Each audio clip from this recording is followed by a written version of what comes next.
Au Brésil, 87% de la population déclarent être chrétiens, c'est-à-dire qu'ils connaissent Jésus-Christ et au moins les bases de son enseignement évangélique. De plus, la grande majorité des 13% restants, qui affirment ne pas être chrétiens, ont entendu parler de Jésus au moins une fois dans leur vie. Mais saviez-vous que bon nombre de personnes dans le monde n'ont jamais entendu parler du Christ et ne savent même pas qu'il est le Messie, le Fils de Dieu venu pour sauver l'humanité du péché? Cela s'explique en partie par les différences culturelles entre les pays.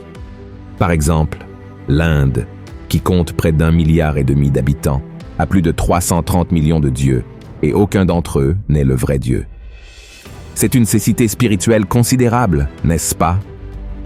Face à cela, la question se pose, que va-t-il arriver à ces personnes qui n'ont jamais entendu parler de Jésus après leur décès? Seront-elles toutes condamnées lors du jugement final? C'est précisément de cela dont nous allons parler dans cette vidéo. Avant d'aborder le destin de ceux qui sont décédés ou mourront sans avoir entendu la parole du Christ, je vous invite à vous abonner à ma chaîne et à activer la cloche pour recevoir toutes les notifications à chaque nouvelle vidéo. Chaque jour, je partage des messages et des prières pour renforcer votre foi. Alors, venez cheminer avec moi, d'accord? Alors commençons. Si nous examinons cela avec notre vision humaine, qui est imparfaite et limitée, nous pourrions trouver très injuste que ces personnes meurent sans avoir au moins une chance d'être sauvées. Après tout, il n'y a qu'une seule façon de passer l'éternité aux côtés de Dieu, croire en Jésus comme son sauveur unique et suffisant. C'est pourquoi le Christ lui-même a dit dans le chapitre 14 de l'Évangile selon Jean: « Je suis le chemin, la vérité et la vie. Nul ne vient au Père que par moi. » La Bible enseigne que tous avons péché et sommes séparés de la gloire de Dieu, et que la seule façon de se réconcilier avec le Père est de reconnaître que Jésus-Christ est notre seul Sauveur, car c'est seulement lui qui est mort et ressuscité pour les pécheurs. Il ne servira à rien à une personne d'avoir été bonne, charitable, humble, si elle ne se repent pas de ses péchés et ne remet pas sa vie à Jésus. En fin de compte, personne ne sera sauvé par ses propres œuvres, mais plutôt par la grâce et la miséricorde de Dieu.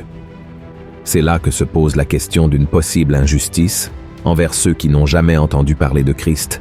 Mes frères et sœurs, la Bible est très claire en affirmant que Dieu est juste en tout ce qu'il fait.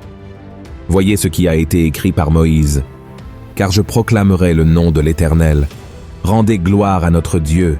Il est le rocher. Ses œuvres sont parfaites, car toutes ses voies sont justes. C'est un Dieu fidèle et sans iniquité. Il est juste et droit. Dieu connaît toutes choses et il sonde le cœur de chaque personne. C'est pourquoi il les jugera en fonction de la révélation qu'elles ont reçue. Par exemple, celui qui a entendu l'Évangile et l'a rejeté, Jésus a dit que cette personne est condamnée. En revanche, ceux qui n'ont jamais entendu parler de Christ et de son plan de salut seront jugés selon la loi écrite dans leur propre cœur. Voici ce que dit la Bible. Quand les païens, qui n'ont point la loi, font naturellement ce que prescrit la loi, ils sont, eux qui n'ont point la loi, une loi pour eux-mêmes. Ils montrent que l'œuvre de la loi est écrite dans leur cœur, leur conscience en rendant témoignage, et leurs pensées s'accusant ou se défendant tour à tour. C'est ce qui paraîtra au jour où, selon mon évangile, Dieu jugera par Jésus-Christ les actions secrètes des hommes.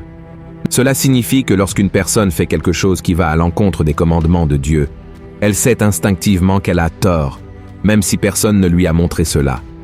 Par exemple, tout être humain sait que tuer, mentir et voler sont des actes incorrects. De plus, la Bible affirme que Dieu se révèle à nous tous à travers la nature et les choses créées. Voyez ce qui est écrit.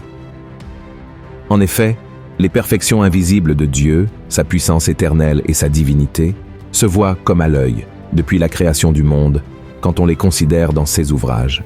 Ils sont donc inexcusables, puisque ayant connu Dieu, ils ne l'ont point glorifié comme Dieu, et ne lui ont point rendu grâce. Mais ils se sont égarés dans leurs pensées, et leur cœur sans intelligence a été plongé dans les ténèbres. La question, frères, n'est pas que certaines personnes n'ont pas entendu parler de Dieu. Elles savent qu'il existe, et le rejettent malgré tout par leurs actions. Ainsi, Dieu les laisse suivre les désirs pécheurs de leur cœur, pour qu'elles voient à quel point la vie loin de lui est inutile et misérable. Et si elles ne se repentent pas, elles subiront la punition méritée.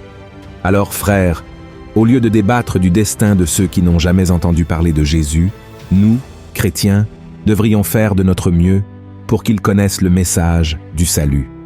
Le fait de savoir que les gens rejettent la connaissance de Dieu, révélée dans la nature et dans leur propre cœur, devrait nous motiver à annoncer l'Évangile, afin qu'ils puissent être sauvés de leurs péchés et tirés d'une éternité loin de Dieu en enfer. Bien sûr, nous ne pourrons pas atteindre tout le monde, même avec nos efforts. C'est pourquoi Dieu, qui est le plus intéressé à nous sauver, prévoit d'autres moyens pour que son message atteigne le cœur de chaque être humain. C'est exactement ce qui est arrivé à l'apôtre Paul sur le chemin de Damas, n'est-ce pas? Jésus lui est apparu dans une vision, car il savait que c'était la seule façon pour lui de se convertir.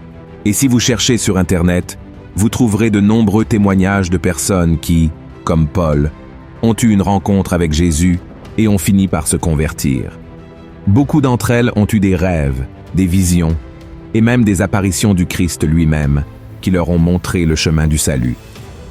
Ces derniers temps, de nombreux cas ont été signalés où des musulmans et des juifs rêvent de Jésus, et dans ces rêves, le Christ se révèle comme étant le véritable Messie. Tout cela fait partie de la prophétie selon laquelle l'Évangile sera prêché à toutes les nations avant le retour de Jésus. Alors, mon cher frère et ma chère sœur, comprenez une chose, il n'y a pas de limite à l'action de Dieu. Le grand problème est que nous pensons que pour être sauvé, une personne doit devenir évangélique ou catholique. Maintenant, imaginez un Indien qui rencontre Jésus au cœur de la forêt, qui se livre sincèrement à lui. Sera-t-il sauvé seulement parce qu'il n'a pas une église où se rassembler? Bien sûr que oui, car Dieu connaît son cœur et sait que la foi en Jésus est la chose la plus importante. Ne limitez pas le pouvoir de Dieu et ne vous inquiétez pas de savoir ce qui va arriver à ceux qui n'ont jamais entendu l'Évangile. Au lieu de cela, consacrez votre énergie à prier pour eux et à prêcher dès que vous en avez l'occasion, en croyant toujours que Dieu est le plus intéressé à nous sauver. Amen. Voyons ce que dit la Bible. Qui veut que tous les hommes soient sauvés et parviennent à la connaissance de la vérité? Car il y a un seul Dieu et aussi un seul médiateur entre Dieu et les hommes, Jésus-Christ homme. Si vous avez apprécié ce message, partagez-le avec vos amis, votre famille et abonnez-vous à ma chaîne. Je vous attends dans la prochaine vidéo. Que Dieu vous bénisse.